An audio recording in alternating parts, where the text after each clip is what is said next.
this week's media news with me, Gareth. To kick things off this week, we're going to look at Facebook, new graph search. Facebook's play into the wonderful world of search. Graph search will appear as a bigger search bar at the top of each Facebook page. When you search for something, that search not only determines a set of results you get, but also serves as a title for the page. You can edit the title, and in doing so, create your own custom view of the content you and your friends have shared on Facebook. Kind of cool. It's huge potential really to get into Google's slice of the search pie, particularly when you think of the amount of traffic on Facebook. But basically, when you go into search on Facebook, hit search, it will bring down all the relevant stories from around the web, but also all the relevant stories from Facebook. So for instance, if you search something about New York, it'll pull up your friends who have been there, photos from your friends who have been there from New York, and also any relevant stuff from New York. If you were to search my friends who love Jay-Z who have been to New York, again, it would pull up those people who have been to New York and who also love Jay-Z. But it's a good way of using social conversation and discussion to make search results more relevant to the individual. It brings, of course, a much needed new layer of engagement on Facebook, because I guess for a lot of people, Facebook has kind of lost. A lot of people spend a lot of time on there. Delivering a lot of engaging content around topics that you're interested in is not always the easiest thing, because of course you just see stuff your friends are up to, for the most part, in the odd brand message. But it is a good way of breathing new life into the Facebook platform. Opens up new advertising opportunities, of course, particularly if you can ensure that your brand message or something about your brand is at the top of those search results, very much like search engine marketing. But hey, search engine marketing is probably one of the most effective things you can do online. This, again, will be a good opportunity for advertisers. And it will certainly impact on the local, particularly if you're in, and of course, Google have started to do a lot of this, of course, in this country with mobile search, and more people, of course, are now using mobile search. But certainly if you're in a vicinity, if you're in Parnell or if you're in Ponsonby and you want to find something, you just go in their restaurant Ponsonby, of course it will pull everything up for you, but it'll also pull up friends who've been there and comments they've made about it, reviews, that sort of thing. So it will impact local for sure. In other Facebook news, they're trialing this in the States now, but basically it's free calling, which of course in a way takes away one slice of the pie for mobile phone providers. But they're now testing it and it works. You can call your friends for free over Wi-Fi or utilizing your data. Again, when you think a lot of people are using their mobile data whilst it is over Wi-Fi, if this now can eliminate the cost of making telephone calls, this is something that will affect the bottom line of mobile phone companies. You do, well, while the test is on anyway, you do have to have an iPhone, but as 50% of smartphone owners in the US have an iPhone, it's not so bad. But again, something new to do in Facebook. They're also actually about to change some of the page posts so you can link to sites off Facebook. And if there's photos on that site, it will allow you to impose a bigger image, which means, of course, you can take up more of the news feed. Again, all these changes, if you want to speak to someone, give us a call and we can help you out. Instagram has just released new user numbers. People did think that when Facebook bought Instagram, it may well struggle. But no. They now have 90 million monthly users, which is pretty big news for them, but they're uploading 40 million photos every single day, which is quite amazing, but it just goes to show consumers love taking and sharing photos. And when you think about Instagram, anyone can take a great photo. All you need is a smartphone, Instagram, and you can take a wonderful photo. A good piece of print work for you. Yeah, you don't see it at first, but I do like this sort of thing. This is from Garnier and Fructus. Lovely beard. Lovely beard. Seen it yet? Another phenomenally good beard. You may start noticing his backside's the wrong way around, because he's giving a woman a cuddle. Ah, it's nice. Yeah, like that one. TV advertising could be set to get a little smarter, potentially. Grace Note is a company that has built itself on music recognition recommendation software. So this is the sort of thing iTunes uses. Amazon uses the same sort of software.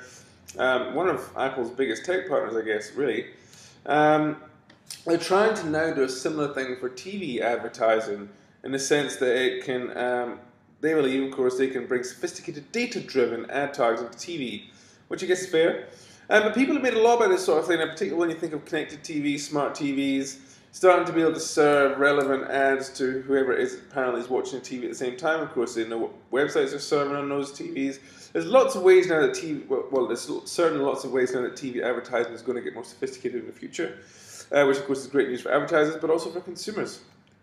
The company also promises that it can help advertisers sync their messages to ads and content viewers consumed on mobile telephones and tablets whilst watching television, which again is great. If you think you're serving an ad on television, or if people are watching television, and you can sync ads to a mobile or tablet device that targets what those people are watching on television, that is pretty darn cool. It also makes for much more relevant advertising placements and messaging. Again, great for advertisers, great for consumers. But a lot of these sort of things are starting to develop now. Where targeting abilities across multiple platforms are starting to get a hell of a sight more sophisticated. 7 mobile ad trends for you. This is what's hot from Campaign Asia. 1. Android will continue the mass market smartphone momentum. Yep, we're past 50% now in NZ, and pretty much all developed countries, in the Western countries we're getting up to 75, 60, 70, 75%. Australia is now, I think, getting up to the 65, 70, so it's starting to happen. But of course, Android really are flooding the market because nearly everyone is making an Android phone outside of Apple. Smart mobile advertising will come. A lot of people, of course, are just dipping their toes in this now, and of course you can. But mobile advertising is certainly proven to be more effective than desktop advertising, so it's something I would certainly worthwhile considering. But the opportunities available are getting smarter. Freemium mobile, the model will flourish. So of course, this is blending free apps with in-purchases and ad-based revenue. But it's a good way to do business because people don't necessarily want to pay for the apps, but you don't mind seeing advertising if they're getting the app for free. This is a model that will flourish. Fragmentation of mobile advertising ecosystem, new players, new models, new form of mobile advertisement is going to keep on happening as more and more players come to the market. There's a lot of money to be made in mobile advertising. Of course, mobile is probably the #1 device for most people when it comes to spending time with the media channel. So certainly you're going to see a lot of development in this space. Mobile consumers will allow brands to converge advertising, distribution and transactions. Why the hell not? If I can get an ad that's relevant to me on my mobile telephone, I can buy it from my mobile telephone and get it delivered to my house from my mobile telephone. That is awesome for me, and retailers should really be thinking about this now. You should have mobile advertising campaigns that click through either to a mobile website or to a mobile landing page where people should be able to buy immediately straight from your telephone and get delivered to the house. Video on mobile will explode, it will, particularly when you think the size of screens are getting bigger. And of course, if you want to lump tablets into mobile, then of course screens are huge. But mobile video will certainly explode. And a lot of people are spending an awful lot of time watching video content on mobiles. Mobile performance marketing will get mainstream. Yes, indeed. Very much like the online, desktop platform performance marketing, of course, ensures that clients are getting really low CPCs, really low CPMs, and everything is performance-driven based, and that's what will happen to mobile. Mobile advertising, and it is working, and brands are getting on board now. Holiday season, this is blue is Android, yellow is iOS, and it's just looking at the difference between eCPMs and click-through rates. Apple, people seem to be more happy to interact with ads, and of course you can segment this out. If you want to target mobile users, you can go Apple, you can just go Android, that's fine. You can even get into handsets for some people, but click-through rates and performances really are working in rich media. As always, the better the creative, the better the outcome. Always the way, pretty much. Going to be big this year, where we'll certainly see a huge rise in wearers. I'm talking about smart wearables. Smart wearables are going to be huge. The global market for smart wearable devices will grow 367% this year up to 2007, with 70 million units sold. Pretty much this is a smart wearable, so watches that will also connect to your iPhone, connect to your iTunes, anything you can wear that's connected, pretty much. There is going to be a huge, it's kind of the next big thing. A report that came out from Jupiter Research did say wearables are the next big thing. But they reckon this year 50 million devices will be sold, and that of course will rise to 70 million in 2017. But it is the next big thing. Everybody wants to be connected now again. While I'm talking about smart wearables, Google greasing the wheels of Project Glass. They have now, today, invited, well actually it was yesterday night, invited people who to sign up for a $1,500 developer edition of the Project Glass wearable computer device, which will allow developers to start creating apps and software for the glasses. These are going to be available this year. I'm pretty sure they will definitely be in the marketplace this year. But again, just a sign that smart wearables are coming. Last chance saloon for BlackBerry. Stock price has gone up 10% following the BlackBerry 10 hype. But here's a look at it. Looks very much like every other smartphone. They really need to do something pretty major, because this is the performance of Research in Motions, who make BlackBerry's stock price over the last few years, and it's not a pretty picture, must be said. Dodge tries something different for young car drivers. Can't afford a car or a certain piece of kit? Well,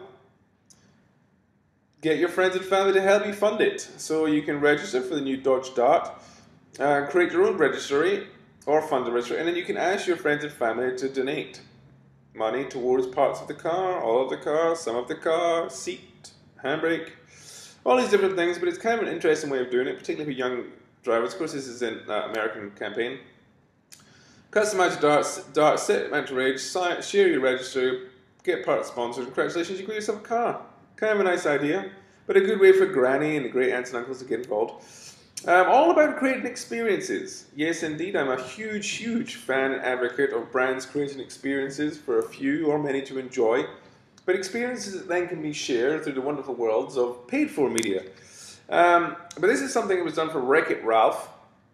If you're familiar with the game, they've created an 8-bit street in London, not far from Brick Lane, but it's kind of cool. And they've done lots of little things for people to enjoy, and to create lots of 8-bit pigeons, 8-bit taxis. But a really nice idea, but it's just a good way for people to get a little bit of experience with the brand. And of course, this has been shared a lot. I mean, it's made news in, in industry pages, certainly in America, and obviously over this way, part of the world. But a really nice idea. There's a little dog, it's even done a poo. So an idea like that. Here's an interesting thought. Do you need to show much of your product to get your point across? Maybe not.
Ich hab mich verlaufen. Das ist jetzt aber wirklich das letzte Mal. Oder?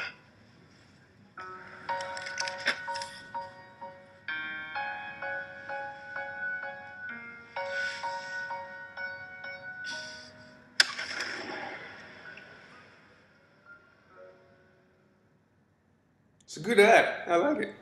Compelling, good content. And also for you eagle-eyed individuals there who may well have noticed, when the boy left his house, he walked past a BMW. Cheeky. The follow-up to what many say was the best out of 2012. This is the follow-up to it. Is it as good? Probably not. But still, this is how they've followed up probably the best out of 2012. Hello. As a long-term reader and advocate of The Guardian and Observer, I appreciate that the quality of their papers is matched only by the integrity of their journalistic practices. It's an integrity that bleeds through into everything they do. So when they say they have an important announcement about the extensive coverage in their weekend papers, you know it won't be some obnoxious marketing gimmick. From the people who brought you Monday to Friday comes an action-packed thrill ride. taking you to the brink of your imagination's imagination. The Guardian and the Observer present The Weekend. 2 days of blank canvas. 48 hours of potential. What do you want to do today? Not sure, really. I was thinking we might catch this modernism exhibition in town. Sure. There's a new salmon recipe we can try out later. That sounds nice. We could use that leftover rice in the fridge. Our papers give you so much to read, so much to do, that we've trademarked the best part of the week. The Weekend just got totally owned. In effect, we are trademarking the weekend. The critics said it couldn't be done. It can't be done. But guess what? Owned. Owned. Owned. Owned. Owned. Never before has a company owned a day, let alone 2 days together at the end of the week. How do you even own the weekend? You don't. We do. Oh, hey, Glenn. What are you doing this Guardian Observer weekend? Things are changing as we move towards the Guardian and Observer weekend. Be the biggest update of the Guardian and Observer weekend. Take a Delivered to your door in time for the Guardian Observer weekend for just $49.99. Hey, Tom. Yeah, right, Ben. Good weekend. Sorry, what? Good weekend. Don't know what you mean, mate. Oh, okay. Did you have a good Guardian and Observer weekend? Yeah, I had a great Guardian Observer weekend, thanks, mate. Nothing too fancy, just got a few jobs done around the house. What else can you do on a wet Guardian Observer weekend like that, eh? Yep. Tell you what I'm going to do, though. Not next Guardian Observer weekend, but the Guardian Observer weekend after that. Why'd you keep doing that? What? The whole Guardian and Observer weekend thing. Because that's what it's called, Ben.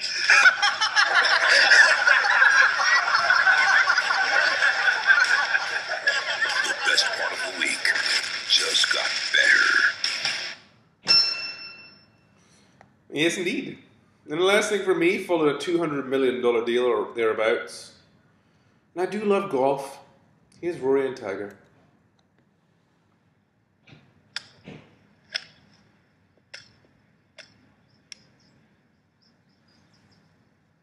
Any questions?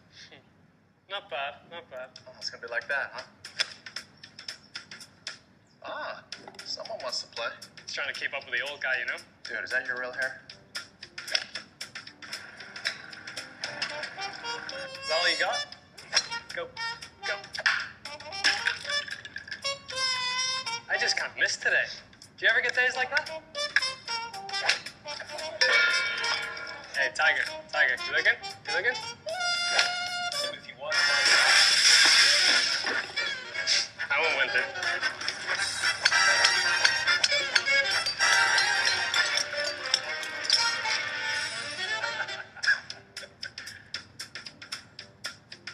How'd you do that? You'll learn.